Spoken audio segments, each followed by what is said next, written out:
Hello, welcome to a very special episode. Very special episode is you'll see the split screen here. If you can't tell, we Hello, are Zoom room. almost able to touch each other. This is an in-person NFA, episode 13. Yes. Who would have thought it'd take 13 weeks to see each other again? 13 weeks, thanks to COVID. Thanks to the pandemic. Here we are. But we don't want to get demonetized, so We laugh. so special episode today. Hot seat. We have a timer over here. We're going to do 10 minutes each. I don't know if I'll even take the 10 minutes, but I do have some small things to talk about. Shall I start? You shall. 10 Boom. minutes. 10 minutes has started for Benji. So, sharing screen. Would you like me to count? Yeah, to be really handy. 7. Perfect. Okay. So, you can see the S&P 500, Pete, has had a very rough couple of weeks. In 13 weeks, it's only up $500. I guess that is almost 2%. It just seems terrible. And obviously that beats most investors, traditional investors. Obviously, we are going to be creating businesses, although Pete's just absolutely smashing the stocks himself. And we're investing in technology like NFT and crypto, which is going well for now. IPO's not going so well. Etsy, not going so well. But I am up this week, which is fantastic. 4,000 doll hairs, which gives me a total of 132% up, which I'm very happy about. Damn. Up 4,100 Australian. You can see a little uptick here. And if we come over to my investments, I haven't made an investment this week. I've been in education mode, absolutely smashing NFT education, crypto education. I'm actually launching a set of NFTs myself for a YouTube video, which more on that next week. But I'm learning, I'm feeling out the space, and I'm just doing my 100 hours of research because I don't want to lose my nice little lead and my $69,000. I want to make sure like there's plays in NFTs every day that can double, triple that. And I want to make sure I can ride just one. That's all it takes. I'd like to get into that six-figure land. That six-figure land. Now, to give you the update where this $4,000 came from, it basically came from the US dollar, AU dollar tailwind that I'm actually using. So I've just sat here. My NFT is down $1,000. Discover's down. Funko Pop's up from last week a little bit, but still down. Apple are down quite a bit. I think 155 was its peak. I think 1 or maybe 2 weeks ago now. My Gary V book tokens, they're yet to pay. They'll pay off hopefully in November, December. Long plays. But because I'm in education mode, I haven't made any moves. We did try. We did try. We had one. We had a fun night where we called it free iPhone night because it was the launch of the iPhone 13. We bought our iPhones at 10 p.m. 11 p.m. was, I'll let you pull it up since I don't have much else to talk about. It's called Sweet Futures on Bitsky. And basically, it's a NFT, and it's a college football NFT. And this is Sam Howell. He's a college athlete. You can see he has 3 different NFT cards, sports cards. And the thing about these ones, these are the limited, there's only one of these. There's 100 of these, and there's 2,000 of these ones over here. The 100 ones, such as these ones, go for 250 US. Once again, you can use a credit card. You can only buy one at a time. They sell out in 3 seconds if we're generous. If you go over to OpenSea and you type in candy, OpenSea search feature is not ideal. And this is the secondary market for NFTs. So you mint them over here with a credit card, and you resell them over here, just for anyone who's not knowing what we're talking about over here. This is Candy Digital. They have a lot of things. If we go to the activity panel, you can see these are the same cards, Sam Howell Rare, number 63. Now, the lower the number, the more expensive they're going to be. And my brother actually did it with us. We didn't get our cards. They went off way too quick. We weren't well versed, but my brother Tristan grabbed number 20 of Sam Howell. And you can see we'll just go to the latest one that's sold. Sam Howell Rare, 7 hours ago, number 33, sold for 0.175, which is 600 US. They were selling the day after about 800 US, which is almost a 3x. So we both went for one of those, and it was very fun. But we will report back next week because They drop every Friday night for Australians, Friday morning, I guess. It was a Thursday night. I don't know. They drop on a certain time every week, and we know what we did wrong, and we're going to get that number one of whatever that player drops next week. So we will be reporting back. It was pretty late for us. We're not late people. It was 11 p.m. people. We were all sitting there just like half asleep. Right? Refresh, damn it! No. It was so late that we had a free iPhone night, and Pete couldn't even get his iPhone ordered. That was trash. So I'm doing some stuff outside the challenge. I will start to include some of that stuff in the challenge. I've got some really good ideas coming, but at the moment I'm sitting in education land, which I'm enjoying. Now, my Etsy store, Etsy doesn't want to respond to us. We're going to consider it a lost cause, and we will, I'm deciding, not reopen.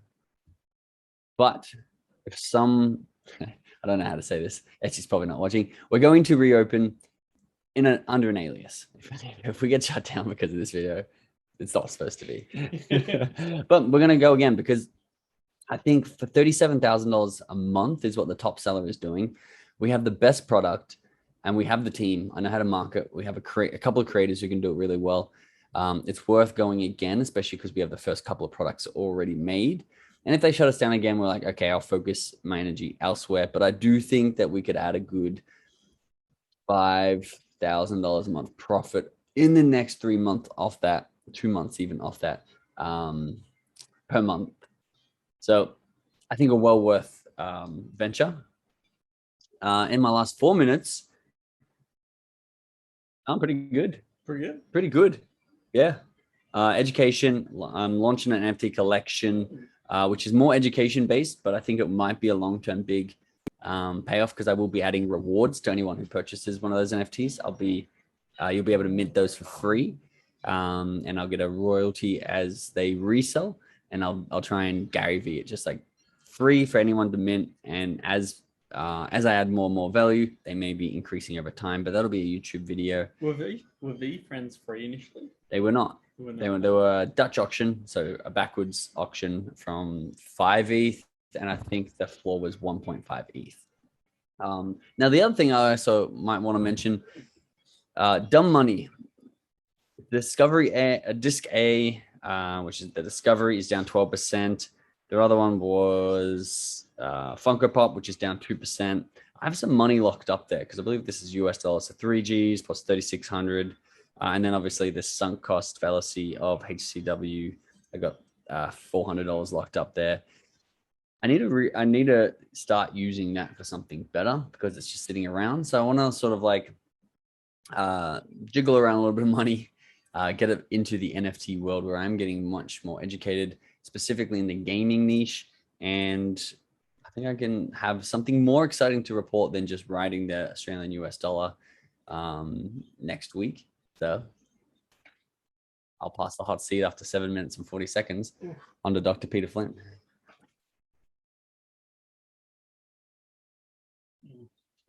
This is water, by the way. Not really wine drink. Straight tequila. Straight tequila. Oh, that's my from water test. I'm a big drinker. Yeah. Love it. A few cruises and I'm all over it. We hit and start. I did have a Corona actually. So there is alcohol. Yeah, no, there was.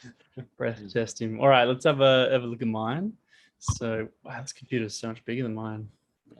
It's pretty large. Yes, it's kind of large. Yeah, you get that a lot. Yeah. Can't even find things on here. It's so weird. It's so large. So mine is up to 45,000. So we've gone after a little. If we look over here, a little dip, which was very concerning for a little while. We've been coming back up, and if you look at this slope, it's actually slightly steeper than this slope up here. What's that angle? Wow. Isn't it an obtuse triangle? If we had a line here. But if that was the line there and it's going up, I'd say it's about 45 degrees. Wow. Yeah. Would you say? That's a steep ramp. That's a steep nose. So we'll pull this down. So we'll see that at the moment, I had another $7,000 this week, which puts me 52% up overall. So it's not quite 132%, but we 152 you said? No, 50. 52. 52. Sorry, the 45 degrees got me. Yeah, so awkward. 52 without the one in front. And if we jump to my stocks, we go through what I've been investing in. So Tyro had a dip during the week and it finished back up at $4.05, which is exactly where it was when we chatted last time.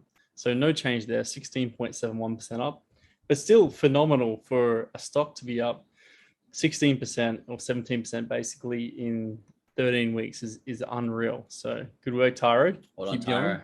We actually only use our card at Tyro terminals now. Exclusive. Yeah, exclusive. Basically paying ourselves. It seems Tyro unfair. snobs. Yeah, it's so weird.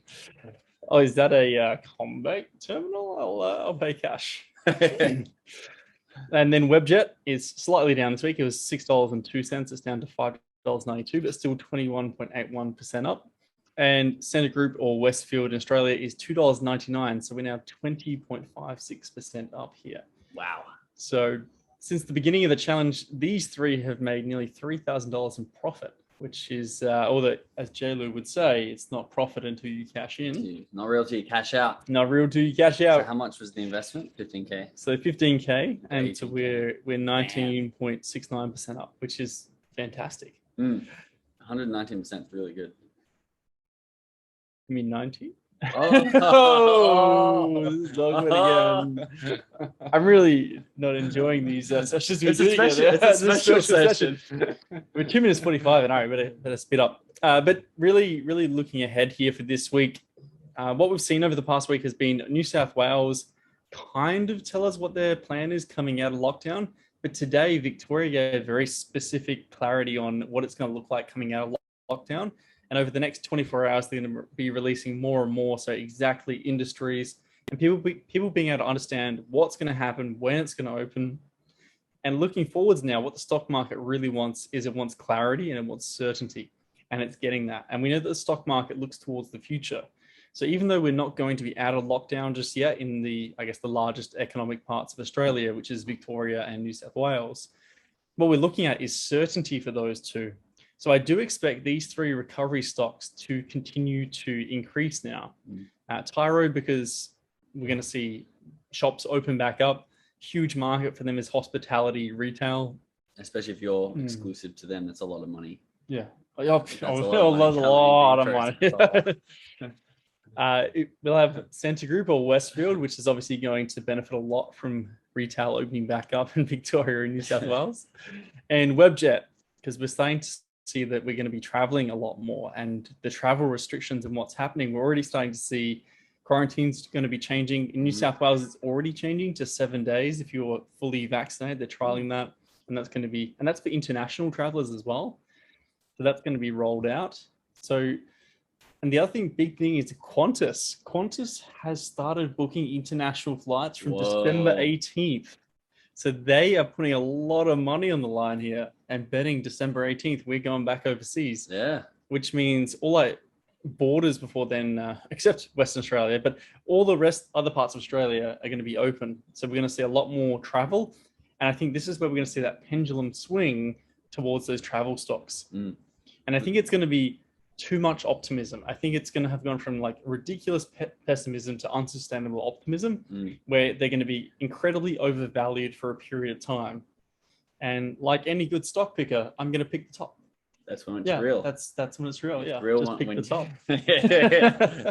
Now. But for me, it's going to be understanding at what point do I want to sell, and looking at the tax implications of selling when you hold something for less than a year too. So we shall see. What I have down here is Bitcoin keys, painting and nuts. They've gone up this. Painting and nuts. I like it. Painting and nuts. It's literally just called nuts. What's it called? Clean painting? I think it's called painting, but everyone just jokes. Like it's clean painting. The clean painting. It's very clean, man. Very clean. Very clean. But they're actually the exact same price at the moment. Oh, wow. 2.3 ETH. Yeah. And Bitcoin Keys here is 1.3 ETH, which is $27,000. They've moved for you. Well, do you know what that was last week? I can't remember exactly what they were, but you're up. Up 8K, 7K, 7 to 8K, and I'm only a little bit up here. Yeah. So really 7 to 8K. About 7, I'd say 7K just from here, because it'd be very minimal change. It's a pretty big deal because you picked them up what 2, 3 weeks. Yeah. But when I picked them up, I'd say they were worth a little bit more than they are now, because I'm down where it was. Oh, really? because I was on 48. Oh, 48,000. interesting. Okay. That would have been when I bought them, or around there, around this sort of area I bought them. And we are sort of hoping for a bull run on those CurioCards over the next week to 2 weeks, because we're leading up to the actual Christie's auction. So they should get a little bit more hype. We might be wrong. We're not sure. It's a weird world. It's a weird world we live in.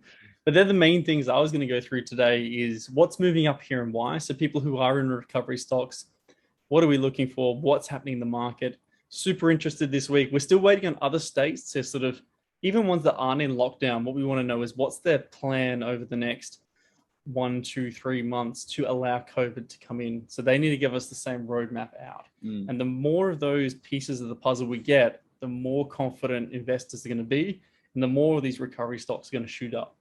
But I think the biggest thing to take away from everything that's happened over the past week in Australia, besides buying nuclear-powered submarines and pissing on China, but the biggest thing to take away is we have certainty that by the end of this year, there's going to be really by sort of early November, no more lockdowns. We're going to start to be having domestic travel. By the end of the year, it's going to be no masks outside. No masks outside, but maybe masks inside for the rest of your life. Better be safe than sorry, you know? It's true. Yeah. I wouldn't want to. I'll give it a year before I leave my house. Yeah, I'm not leaving here, actually. We haven't told Jazz yet, have we? No. Jazz, if you're watching this. Thanks for Pete. Yeah, I'm sorry, but 20% of his time. Every time. Amazing. But that's it from me today. I'm going to continue to hold these. I would like to sell one of these ideally on the news when the auctions happen. So I'd like to see these things peak a bit over the next few weeks and be able to sell one, create some liquidity, because at the moment, every single cent I have is essentially locked up. It's locked up on the screen here. And so I can't be investing in anything else right now. But I also don't want to be investing in anything else when I'm making good gains on the things in here. There's no real reason to be pulling things out. The one thing I could do is pull out of stocks and go into some more riskier NFT and crypto, but at the same time, there's more reward there. So it's just looking at the benefits that can come with that. But I do like having part of this challenge still be in stocks here and still getting a decent result from the stocks, because I think there's going to be a subset of people watching this who want to learn how to invest or want to understand why we might make certain investments compared to the S&P and see how they go. And hopefully this that S&P is flying. Should we just finish the last minute on that S&P, which is like, look at that ski ramp.